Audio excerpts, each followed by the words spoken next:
July 17th, 2005. The power inside San Quentin flickered once, twice, then died completely. The entire prison was swallowed by darkness. For 30 long seconds, the only sounds were the clanking of metal, the echo of shouts, and the slow, uneasy hum of men who suddenly couldn't see each other. Then, from somewhere deep in the cell block, a scream, not of pain, but pure terror. A flashlight beam swept across the upper tier. What it revealed froze the guard holding it. An inmate, tall, thin, his body covered in tattoos, was standing perfectly still in the middle of his cell, eyes wide open. But there was something wrong. His lips were moving, whispering something no one could understand. "Hey," a guard yelled. "Get down. Hands where I can see them." But the inmate didn't move. His whispering turned into soft laughter, slow, shaky, like a broken radio signal. Then he suddenly stopped. His head tilted back. His eyes rolled upward. And just like that, he collapsed. When the power came back on, 5 minutes later, that inmate, Robert Hensley, was gone. No pulse. No sign of struggle. No marks on his body. He had died standing up.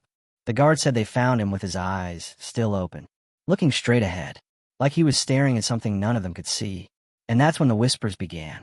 Some said he'd seen something in solitary before it happened, something he couldn't explain. Others said it was the prison itself, San Quentin, that had taken him. Because this place doesn't just hold men. It breaks them. It turns them into ghosts. If you believe stories like this deserve to be heard, hit subscribe, like, and comment. Because what happens inside these walls rarely makes it out alive.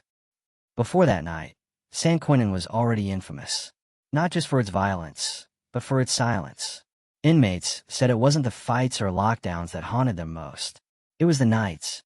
When the air went still, the walls seemed to breathe, and the only sound you'd hear was the echo of someone talking to themselves in a voice that wasn't theirs.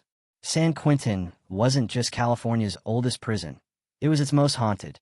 And in 2005, that reputation became something darker. Because Robert Hensley's death wasn't an isolated event. It was the beginning. Earlier that same day, before the lights went out, a new correctional officer named Michael Lane had been assigned in North Block, one of the oldest wings in the entire facility. He'd heard stories, of course. Every new guard did. About Cell D-34, where an inmate once vanished during roll call. About the boiler room, where voices were said to echo hours after everyone had left. But Michael didn't believe in ghost stories. Not then. Still, when he walked past Robert Hensley's cell for the first time, something in his gut turned cold. The inmate stood by the bars, staring at the ground. His cell was spotless, too clean. Not a single scrap of paper or a trace of dust. On the wall behind him, written faintly in pencil, were 3 words. "They never sleep." Michael paused. "Who never sleeps?" he asked. Robert looked up slowly. His eyes were distant, his voice low and dry. "They watch us," he said, "even when the lights are out." That night, when the blackout hit, Michael was the one who found Robert dead. He was also the one who saw what was on the cell wall after. Because when the lights came back, the words had changed. Now, scrawled in jagged handwriting, were 4 new words. Now he's one of them. After the incident, San Quentin went into emergency lockdown. Dozens of guards swept through North Block, cell by cell. No sign of foul play. No contraband. Nothing. But some inmates swore they saw something during the blackout. A figure moving along the walkway. Not a guard. Not an inmate. Something else. One man, an older lifer named Tito, told investigators, "It walked right past me. I felt it brush my shoulder. Cold as ice." Then the lights came back, and it was gone. Tito was moved to a different block that same night. 2 days later, he stopped talking altogether. Wouldn't eat. Wouldn't sleep. Just sat there, eyes open, staring at the same empty spot in his cell. Doctors called it catatonia. The inmates called it something else. The San Quentin curse. A week later, Michael Lane couldn't sleep. Every time he closed his eyes, he saw the look on Robert's face. The wide, staring eyes. The faint, crooked smile. He started noticing strange things on his rounds. Whispers behind him when no one was there. Cold drafts in sealed hallways. The sound of boots echoing 2 steps behind. Always 2 steps behind. Even when he was alone. Then, one night, as he passed 34. He heard someone whisper his name. Michael. He spun around. No one there. He pointed his flashlight into the cell. Empty. Dusty. Locked for years. And yet, on the wall inside, written in faint chalk, was his full name. Officer Michael Lane. The writing hadn't been there before. By the next morning, rumors spread through the guards like wildfire. Some said Robert Hensley's death had woken something up in the prison. Something old. Others said it was just guilt. The kind that eats away at men who see too much darkness for too long. But then another inmate died. Same way. No sign of struggle. No cause. Eyes open. Standing up. This time, it wasn't just a coincidence. Something was happening inside San Quentin, and it was spreading. And as Michael stood outside North Block, staring at the row of cells glowing under flickering lights, one thought hit him harder than fear ever could. Maybe San Quentin wasn't haunted by ghosts of the dead. Maybe it was haunted by the men still alive. July 18th, 2005, 6:12 a.m. San Quentin was awake, but no one was talking. The breakfast line was silent, the guards were on edge, and even the usual noise of clanging trays felt subdued, like the entire prison was holding its breath. 2 inmates dead in less than a week. Both standing. Both eyes open. Both found inside North Block. Officer Michael Lane hadn't slept. His hands shook as he poured bitter coffee into a paper cup, staring at the reflection of his own tired eyes in the black liquid. When Sergeant Lewis, a veteran guard with 22 years at San Quentin, walked in, Michael straightened up. Lewis tossed a manila folder on the table. Second one's name was Clarence Moore, he said. Been here since '92. Model inmate. No medical issues. No drugs. Nothing. Michael flipped the file open, then froze. The crime scene photos looked almost identical to Robert Hensley's. The same posture. The same wide-eyed stare. Even the same faint smile. What's this? Michael asked, pointing to something in the background of the photo. Lewis leaned over. The writing. On the cell wall, faintly visible beneath the fluorescent glare, were words scrawled in chalk, nearly identical to before. They never sleep. The same message. Different cell. Lewis sighed. I worked this place long enough to know when something don't add up. The official story? Natural causes. But you and I both know there's nothing natural about this. He paused, lowering his voice. You want to know the truth, kid? North Block's been cursed since before you were born. Michael looked up. Cursed how? Lewis hesitated, then nodded toward the hallway. Finish your coffee. You're about to see for yourself. They walked down North Block in silence. Every few steps, a fluorescent bulb flickered above them, buzzing like a dying insect. The cells were mostly empty now. The inmates who'd been near the deaths had been relocated. The entire row felt wrong. Cold, even in the July heat. Lewis stopped outside a steel door marked archive room. Restricted. He pulled out a key, unlocked it, and nodded for Michael to follow. Inside was a dusty, cramped office filled with old files, reels of microfilm, and yellowed paperwork stacked to the ceiling. Lewis pulled out a folder, so old it was brittle at the edges. This, he said, setting it down gently, was buried after the 70s. They called it the isolation program. Michael frowned. Isolation? Lewis nodded. Yeah, but not the kind you're thinking of. He flipped the folder open, revealing grainy black and white photos. Rows of inmates in small cells, hooked up to crude-looking headphones and cables. Back then, Lewis explained, some doctor, Dr. Harold Givens, thought he could rehabilitate violent inmates by forcing them into complete sensory deprivation. No light, no sound, no human contact, just darkness. For weeks at a time. Michael felt a chill crawl up his neck. That's torture. Lewis nodded slowly. Yeah, and here's the kicker. They ran it in this very block. He pointed to an old blueprint taped inside the folder. The label read, North Block, Experimental Wing, 1968. Michael ran his finger along the blueprint. Cell D, 34. That's the sealed one. Lewis grunted. Exactly. That's where they kept the last batch. 7 inmates. None of them came out right. According to the file, the program was shut down in 1971. The inmates who survived were transferred, their records sealed. But the reports from the guards were disturbing. One described hearing voices from inside the vents, even when the cells were empty. Another wrote that he saw reflections of people who weren't there in the observation glass. The final entry was from Dr. Givens himself. His handwriting was jagged, frantic. The silence changes them. It breaks the brain. They say it opens a door I can't close. Michael looked up. What happened to him? Lewis shrugged. Resigned. Disappeared a few years later. Some say he checked himself into a psych ward. Some say he never left San Quentin. That night, Michael stayed late. He walked the tier again, his flashlight beam slicing through the darkness. When he passed Robert's old cell, he swore he heard whispering again. But this time, it wasn't coming from inside the cell. It was coming from the vent above it. He climbed the small ladder and shone his light inside the vent shaft and froze. There were fingerprints, dozens of them, pressed into the dust. But the prints weren't on the metal surface.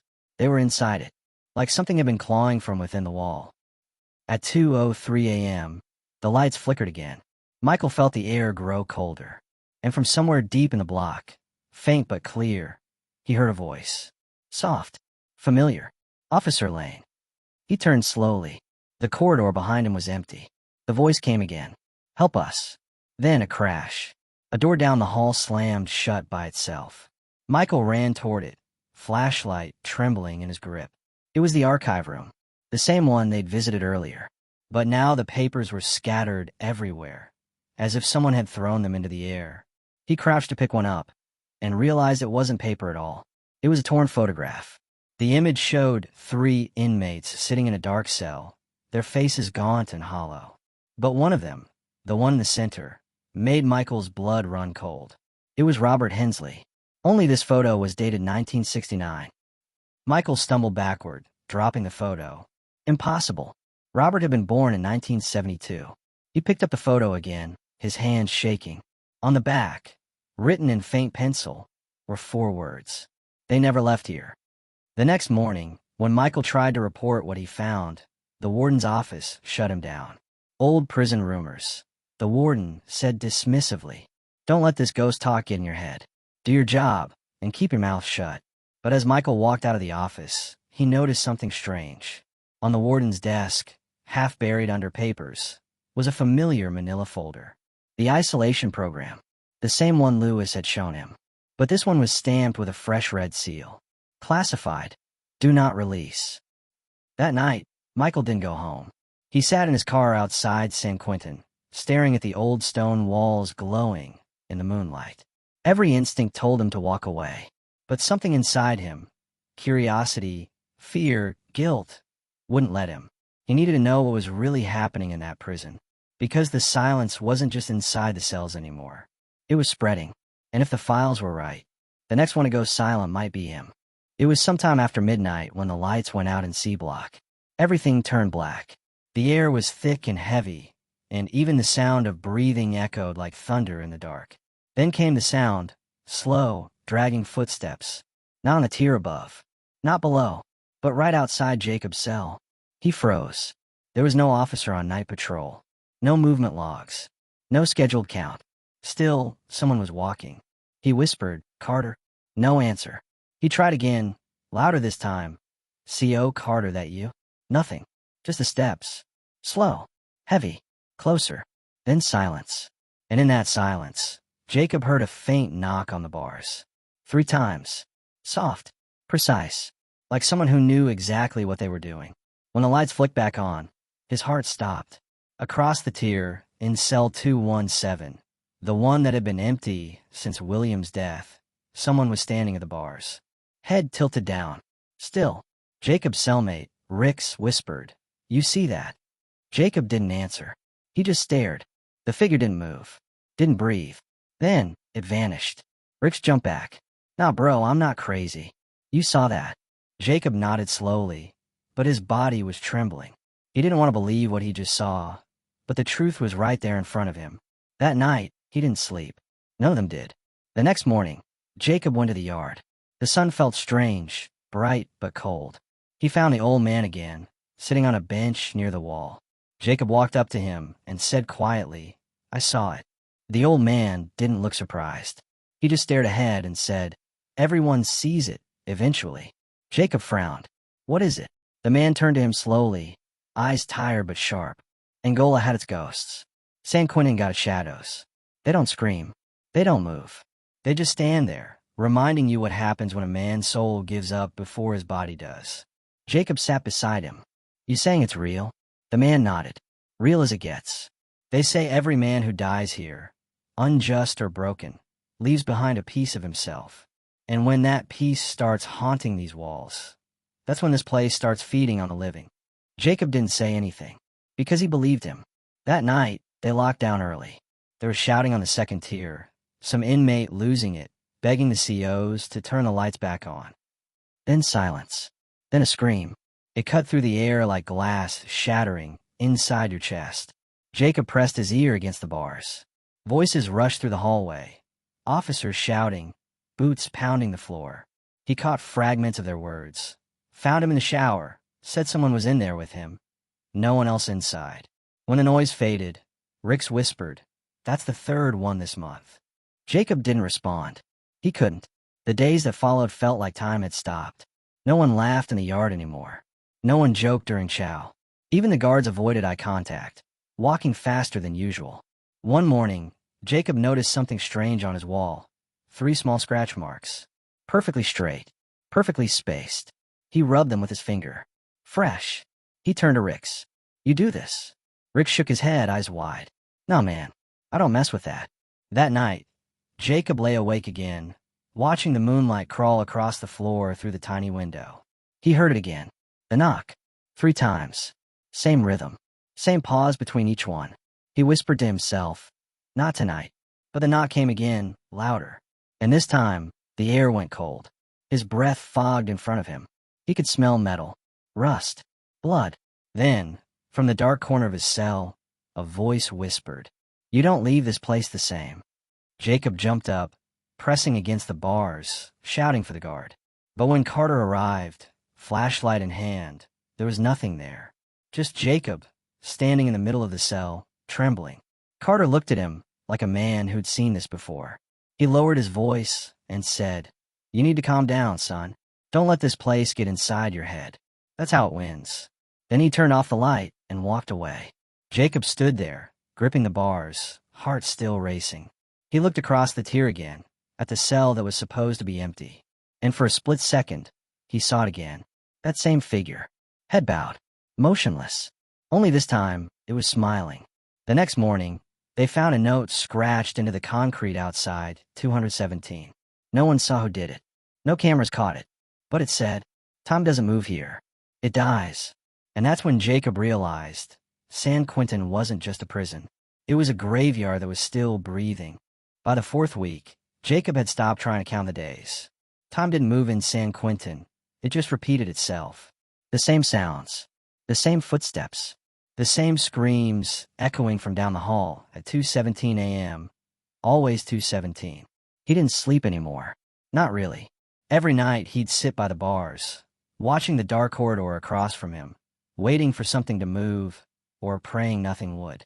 But on the morning of August 12th, something new happened. A guard walked straight past his cell carrying a file, a thick, dusty folder labeled C-Block Death Reports, 1971. That year stuck out to Jacob. 1971. That was when the old man said it started. When the guard wasn't looking, Jacob noticed something else, a red mark on the folder. Not ink. Blood. That night, he went to find the old man in the yard. He was sitting on the same bench, carving lines into a piece of wood. 3 straight marks, just like the scratches on Jacob's wall. Jacob sat beside him and asked quietly, "What happened in 1971? The old man stopped carving. He didn't look up. He just said, "That's when the prison changed. When they stopped calling this place San Quentin and started calling at the end of the line." Jacob frowned. "Why?" The man turned slowly toward him. "Because that's when the experiment started." Jacob blinked. "Experiment."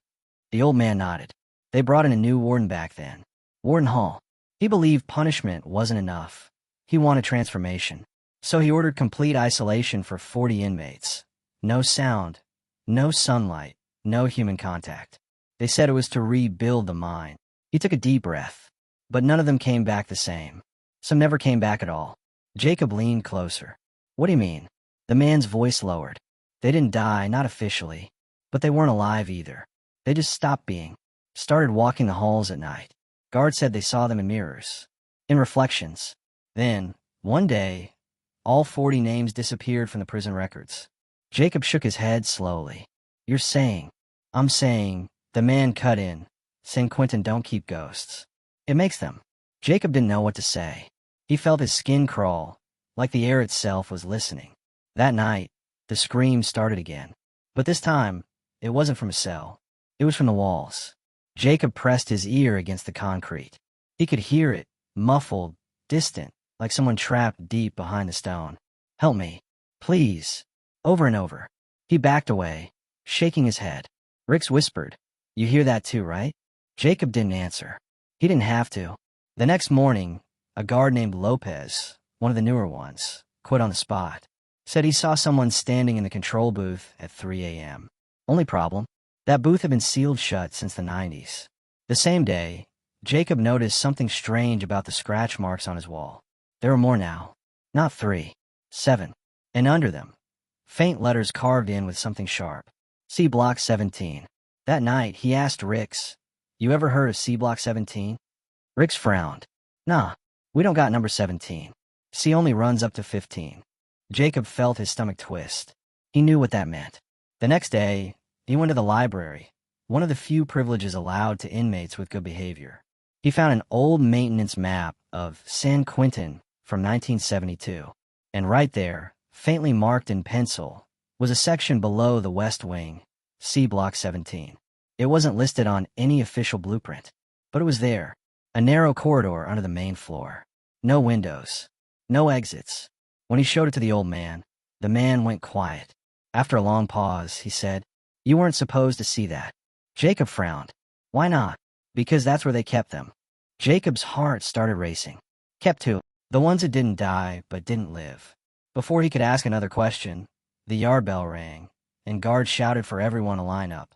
The old man stood up, looked him dead in the eyes, and said, "If you go looking for what's buried here, it'll find you first." That night, Jacob couldn't shake it. He stared at the scratches again. 7 lines now. He thought about the map, about the screams, and about the figure in 217. He whispered to himself, "C Block 17. Then, without warning, the lights flickered. Once. Twice. Then off. Silence. Footsteps again. Slow, heavy, deliberate. Only this time, they didn't stop outside his cell. They walked through it. Jacob couldn't move. He felt something cold pass right through him. A chill so deep it made his bones ache. And then he heard it. A whisper, right in his ear. 17 is open again. The lights came back on. Rix was gone. His bed empty. The cell door was still locked. Jacob screamed for the guards, but no one came. He looked down at the floor, and there it was. Fresh scratches. One more line added to the wall. 8. And that's when Jacob realized whatever was happening in San Quentin wasn't just haunting them.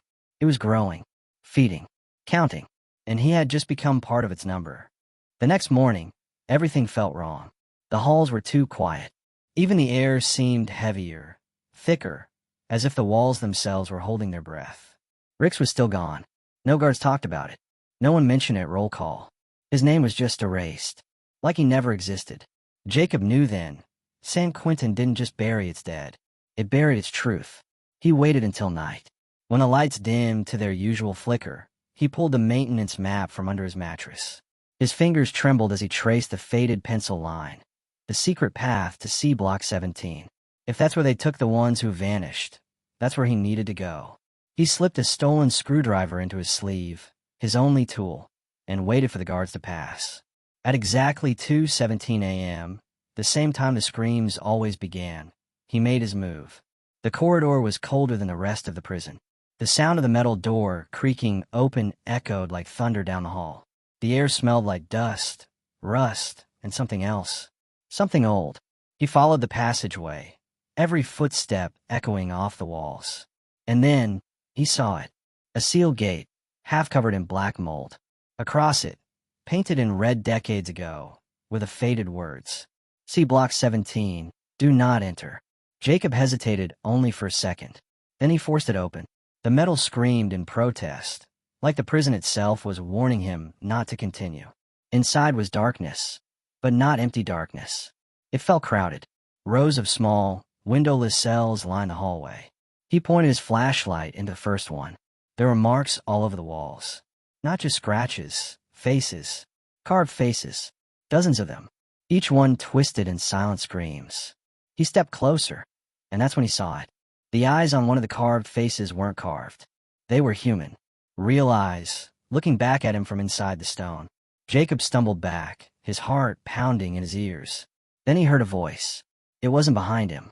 It wasn't ahead. It was everywhere. "Leave," it whispered. He turned, trembling. "Who are you?" 40, it said. We were 40. His flashlight flickered, and when it came back on, he saw them. Shapes. Dozens of them. Standing in the hall. Some in uniforms, some in rags. Faces blurred, like smoke trapped in human form. "Why are you here?" Jacob whispered. They moved closer, slow, silent. And then one voice broke through the others. "He made us listen until we couldn't think. Until our thoughts weren't ours anymore." Jacob backed against the wall, shaking. "Who did?" "The warden." A deep rumble echoed through the cell block, like the prison was growling from below. The ground trembled, dust falling from the ceiling. Jacob dropped to his knees as the spirits moved past him. Not attacking, not speaking, just drifting like they were searching for a way out that didn't exist.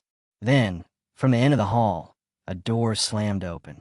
He turned and saw someone standing there, tall, broad-shouldered, wearing an old warden's uniform covered in dust and decay.